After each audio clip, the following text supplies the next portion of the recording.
Hello, bonjour, je suis Anne, aquarelliste en Belgique et je vous propose aujourd'hui une nouvelle vidéo autour des boules de Noël, les boules à neige pardon, ces petites boules qu'on retourne et on voit tous les petits flocons qui volent dans tous les sens. Je vous propose d'en peindre une. Je vais vous expliquer comment la peindre pas à pas et alors surtout la vitesse est en vitesse réelle, donc c'est vraiment le temps qu'il m'a fallu pour la peindre. J'ai quasiment rien recoupé, donc vous verrez vraiment chaque étape tranquillement. Au niveau du papier, je ne peins que sur du papier en coton, donc forcément l'absorption de l'eau va être très bonne. Je vais avoir du papier qui va rester humide très longtemps, donc ça me permet d'avoir des très belles fusions. Si vous n'avez que du papier en cellulose, vous faites avec ce que vous avez chez vous. Au niveau des pinceaux, je vais utiliser un pinceau Escoda rond versatile numéro 8. Vous pouvez prendre le pinceau que vous voulez, mais je vous conseille d'avoir quelque chose d'assez pointu parce qu'on va avoir des détails qui vont quand même être assez petits à faire. Alors, je me suis aussi préparé toute une série de petits outils, donc un feutre noir, un bic blanc, un porte-mine. J'ai forcément mes aquarelles, et voilà. Au niveau du format, ici, moi je vais peindre sur du format 10-15. Le but était pour moi de pouvoir faire des petites cartes de Noël finalement, donc c'est pour ça que j'avais choisi ce format, pour que ça rentre vraiment dans une enveloppe. Et alors, si vous ne vous sentez pas de dessiner directement au pinceau, vous pouvez vraiment dessiner un petit croquis très léger au crayon et comme ça en fait vous aurez une base. Mais donc vous faites vraiment comme vous voulez, il n'y a pas de souci. Si vous dessinez au crayon, n'appuyez pas trop fort parce que alors ça va se voir en dessous de votre aquarelle et ça ce serait dommage. Vous pouvez bien sûr faire un premier essai et recommencer par après, on n'est pas obligé de réussir du premier coup de toute façon, donc vous faites comme vous pouvez. Alors, comme les ronds, c'est pas mon truc, j'utilise un très beau vert Reine des Neiges de mes enfants pour faire le rond. Il avait la taille parfaite sur un 10-15 et donc c'est avec ça que je vais dessiner mon rond qui va me servir de base pour toute ma boule de neige.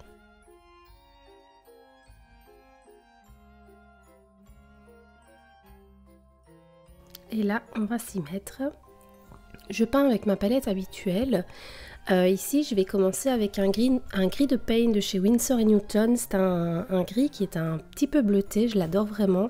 Et du coup, il est parfait pour faire un peu les fonds de page ou alors aussi pour foncer une couleur. Si vous ne voulez pas la foncer avec du noir, il est vraiment idéal. Donc comme vous voyez, j'ai mis du gris de Paint vraiment fort dilué sur le bord de ma boule, mais le bord extérieur. Et j'ai rajouté de l'eau. Le but, c'est que le gris fuse vraiment dans l'eau et qui crée simplement le bord de la boule. C'est par espace négatif que je vais faire apparaître les contours de la boule en fait. Je vais faire ça pour tout le bord ici, hein, donc je vais vraiment jouer avec des zones d'eau, puis je vais revenir avec de la couleur et petit à petit ma boule va apparaître. Voilà, je vais vous laisser regarder, je reviens dès que c'est fait.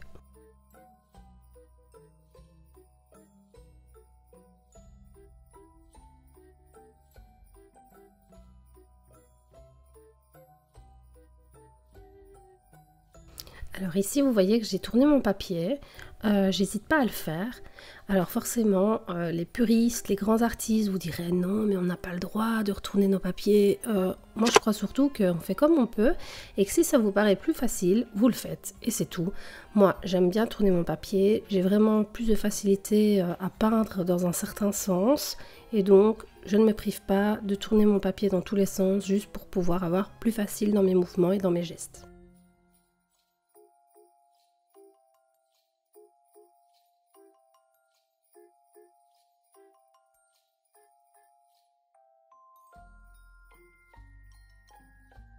Donc là on voit vraiment la boule qui est en train d'apparaître juste par ce fait d'avoir mis le gris de Paint de chez Winsor & Newton sur les contours et d'avoir vraiment dilué avec de l'eau au maximum. De nouveau ces très belles fusions viennent aussi parce que j'ai un papier qui tolère d'avoir une grande quantité d'eau. Si vous n'avez pas un papier en coton et que vous travaillez sur un papier cellulose, vous n'aurez peut-être pas exactement les mêmes effets, ce n'est pas grave. Travaillez simplement peut-être un peu plus vite. Ou alors vous pouvez commencer par humidifier toute votre feuille, sauf le rond ou l'intérieur de la boule à neige, vous humidifiez tout et puis vous venez mettre sur les contours de la boule votre couleur, et comme tout sera bien humide, ça va vite fuser et ça va être peut-être plus facile pour vous d'avoir un effet et que ça ne sèche pas. Et voilà.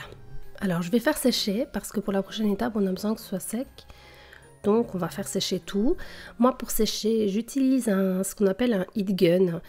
C'est du matériel qui est utilisé dans les loisirs créatifs. Sinon à sèche-cheveux ça fait très bien, ça fait le même effet. Tout ce que je vais vous dire, c'est de faire attention quand vous utilisez un séchage, comment on va dire, artificiel. Hein, donc, c'est de vraiment sécher un peu partout, de ne pas rester sur un seul point. Si vous restez sur un seul point, c'est comme ça que vous allez avoir des auréoles. Donc, du coup, voilà, vous séchez un peu partout au fur et à mesure. Moi, je sèche un petit peu l'autre côté aussi parce que la feuille est humide et j'ai envie qu'elle soit vraiment bien sèche. Et voilà.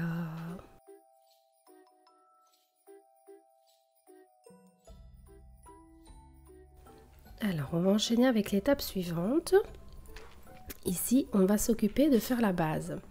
Pour la base, j'utilise un marron que j'ai sur ma palette. J'ai pas beaucoup de marron sur ma palette, donc vous utilisez la couleur que vous voulez. Vous pourriez même, si vous aviez envie, finalement, utiliser du rouge ou du jaune ou n'importe quelle couleur. Il n'y a rien qui dit qu'une base doit être marron obligatoirement. Moi, j'avais décidé d'utiliser cette couleur-là.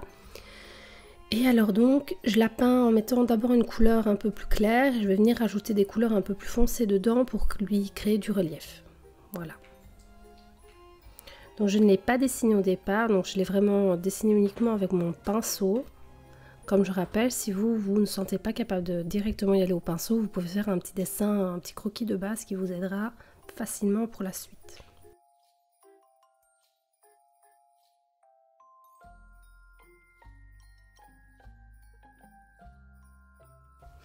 Alors, comment est-ce que je décide de placer ma couleur foncée?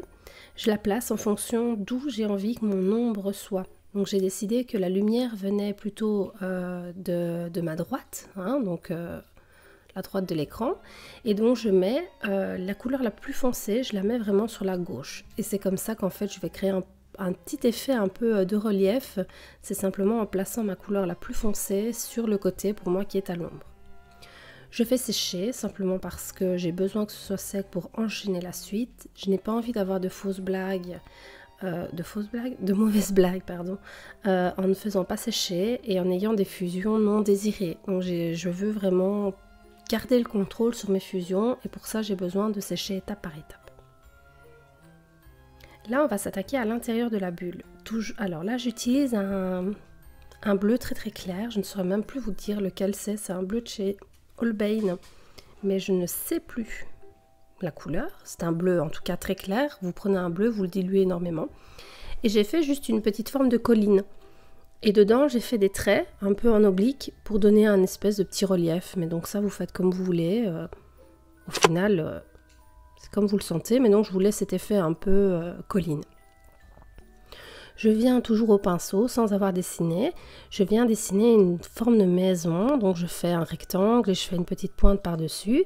Et il y a un seul endroit où j'ai créé une fusion parce que j'avais envie de créer cet effet-là. Voilà, donc c'était vraiment désiré, voulu. Je voulais qu'il y ait un endroit où ma maison fusionne avec ma colline. Et donc je l'ai fait là. Alors avec de l'eau claire, je viens peindre le côté de ma maison. Et je touche très légèrement le devant de ma maison, simplement parce que de nouveau, je vais avoir une partie sombre et une partie claire, comme pour moi, pour ma façon d'avoir réalisé avec la carte, la partie qui est sur la droite et la partie à la lumière, c'est cette partie-là de la maison qui doit être plus claire. Donc du coup, j'ai juste mis de l'eau, et alors ça va fusionner avec le rose qui est derrière, vous le verrez un peu mieux par après. Et ça va donner du relief.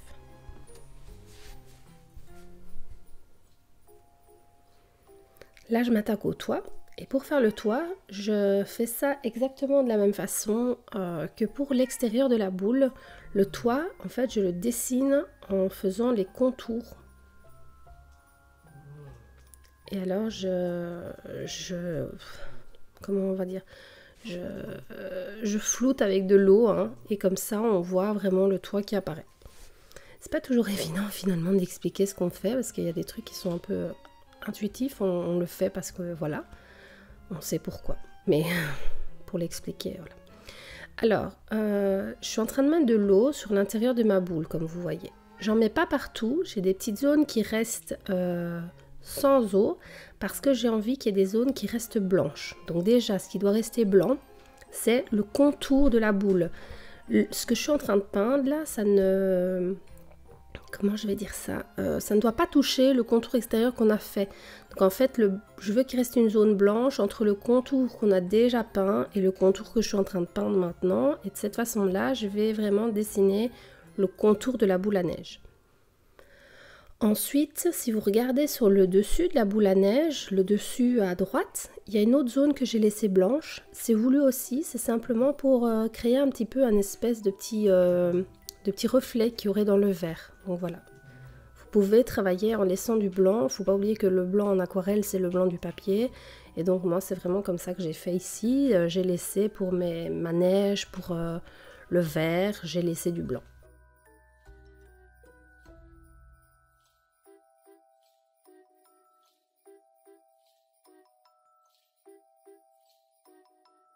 Alors, je sèche parce que je n'ai pas envie d'avoir de mauvaises surprises pour l'étape suivante. Donc, je sèche. J'ai fait toutes les fusions que j'avais besoin de faire. J'ai fait tout ce que j'avais besoin de faire sur mon premier niveau. Donc, je sèche bien. Donc, comme vous voyez, ça m'a quand même pris un petit peu de temps. Ici, on a 10 minutes de vidéo à 12 minutes de vidéo. Donc, voilà, ça se fait vraiment petit à petit. C'est en vitesse réelle. Donc, voilà, j'ai fait ça à mon aise. Je vais commencer les sapins. Les sapins, c'est très simple. C'est simplement un trait vertical qui me permet d'avoir le sens, qui dessine un peu le tronc. Et puis je fais des traits en diagonale, pas toujours la même diagonale, pas toujours le même sens, juste pour me créer un petit relief. Alors les sapins passent derrière la maison, donc forcément je ne vais pas par-dessus. Mais vous êtes libre de faire comme vous voulez, ça, il n'y a pas de souci. J'en fais un derrière la maison, je le fais plus grand pour donner de nouveau un peu plus de relief. J'essaie de varier légèrement mes teintes de vert, mais aussi leurs intensités, d'avoir du plus clair, du plus foncé. Ça se voit pas énormément parce que je suis en lumière artificielle, donc on ne voit pas toutes les nuances, mais voilà, il faut essayer d'apporter du relief. Au niveau de la couleur, c'est un vert de périlène de chez Winsor & Newton de nouveau, mélangé avec une petite touche de nouveau de gris de Pain pour donner vraiment le côté foncé. C'est deux de mes couleurs favorites, le vert de périlène et le gris de Pain.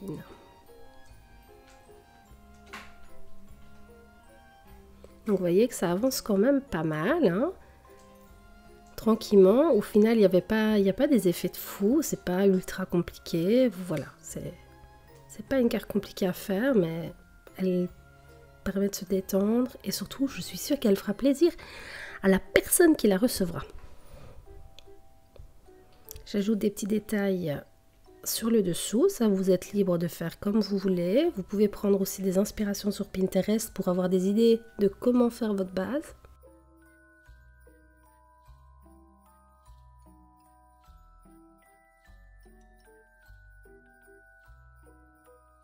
De nouveau, si vous ne vous sentez pas de dessiner la base directement, vous pouvez la dessiner au crayon, hein, ça, il n'y a pas d'obligation.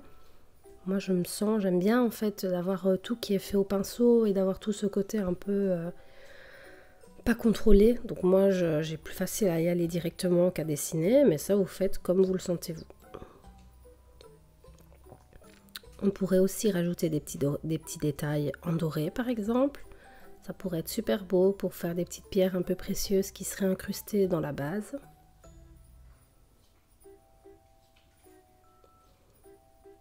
Comme toujours, je sèche. J'aurais vraiment pris le temps à chaque étape de bien sécher pour ne pas venir faire des gaffes ou quoi que ce soit. Ça, c'est vraiment quelque chose que je peux vous conseiller, c'est de sécher quand vous n'avez pas envie qu'il arrive quelque chose. Moi, combien de fois ça m'est pas arrivé de pas avoir séché et finalement de me retrouver avec ma main qui passe et hop là quoi, j'ai un gros caca et c'est dégueulasse. Bref. Là, je vais utiliser un feutre blanc qui est le Uniball Signo de chez Uni, je sais plus. Voilà. Pour rajouter quelques détails, donc ça c'est libre, vous n'êtes pas obligé, ça pourrait être fait au Posca, ça pourrait être fait à la gouache blanche, il me fallait juste quelque chose qui soit opaque et qui passerait par-dessus. Je vais rajouter un peu de neige sur mes petits sapins.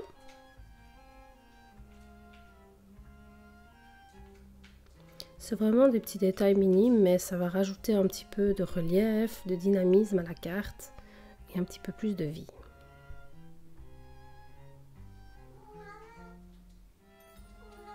Je rajoute des petits détails de neige aussi, hein, des petits flocons. Forcément, on les verra mieux dans les zones qui sont un peu plus grises. Alors, à l'arrière, on a mon chat qui est en train de papoter. Il raconte sa vie. Je ne sais pas si vous l'aurez entendu. Mais il avait envie d'être entendu sur YouTube. Voilà. On arrive au bout tout doucement. Hein. Et je vais terminer avec mon chat qui papote. Je vais terminer avec des petits détails en noir. Voilà, vraiment pour apporter les dernières petites touches. Une petite cheminée, une maison, des fenêtres. J'aurais pu rajouter un petit bonhomme de neige ou un petit personnage. Ça, c'est vraiment libre. Vous êtes libre d'utiliser toute l'inspiration qui vient pour vous. Vous pourriez faire une autre forme au milieu de la boule. Enfin, l'idée était surtout ici de vous montrer une idée pour faire une boule à neige, mais vous êtes libre de faire comme vous voulez et d'inventer. Ce qui me plairait super fort, c'est que si vous utilisez ce tuto, que vous repartagiez peut-être sur Instagram, ou que vous m'envoyez un message privé sur YouTube ou quoi, avec votre création. Vous pouvez utiliser le hashtag aquarelle pour les nouilles. Je serais super contente de pouvoir voir votre création. Et alors, voilà, je suis toujours de toute façon disponible si vous avez des questions, des choses que vous n'avez pas compris, que vous n'avez pas saisi. Vous pouvez sans problème me contacter. Je serai contente de pouvoir vous répondre. Alors là, j'essaie de faire une écriture, sauf qu'on ne peut pas être doué en tout, et moi du coup, la calligraphie, c'est pas mon truc, hein, donc c'est un peu galère, et donc je vais juste finalement faire un truc très simple, voilà. Un bon plan aussi, si vous n'êtes pas doué en calligraphie, c'est de l'imprimer, donc vous l'imprimez sur un papier noir, et puis si vous avez du papier transfert, je sais plus, du papier carbone je crois, vous pouvez venir le décalquer sans problème. Voilà, donc là j'essaie d'écrire d'une façon un peu plate, qui va sur le côté rapidement. Et de toute façon, je me dis que l'important, c'est toute l'intention que j'aurais mis dans la carte, et pas un petit détail. J'ai fait de mon mieux, et c'est ça le plus important. Vous voyez que même au feutre, finalement, je ne suis pas mes traits au crayon.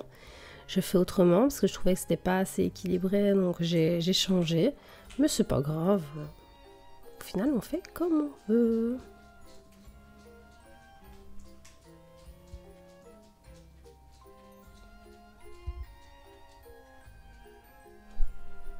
Et voilà.